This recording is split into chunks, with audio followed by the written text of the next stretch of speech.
சட்டை போடுற போட்டேன் பிரதர் அந்த பொண்ணை இன்னைக்கு விடவே கூடாது. கவலையே படாத. வீட்டுக்குள்ள போனதும் அந்த பொண்ணை நாரடிக்கிறேன். பாத்தீங்களா, வீட்டுக்குள்ள போய் நாரடிக்கிறேன்னு வெளியிலேயே நாரடிச்சுட்டான். அந்த பொண்ணு 4 வார்த்தை கேட்க விட மாட்டேன். என்ன 1 2 3 4 பிரதர் வாசலிங்க.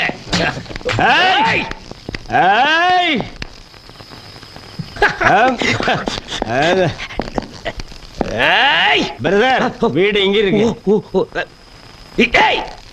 கதவு தர. வா வெளிய. நாங்க தண்ணி போட்டு வந்திருக்கோம்னு தெரிஞ்சிட்டு உள்ள பூந்துட்டியா? தண்ணி போட்டதை சொல்லாத பிரதர். அப்படி சொன்னாதான் பிரதர் பயப்படுவா. ஏத்து ஏத்து ஏத்து. கதவு தரம. என்ன இழுச்சவே நினைச்சியா நீ? எங்களை எங்களை என்ன இழுச்சவே நினைச்சியா நீ?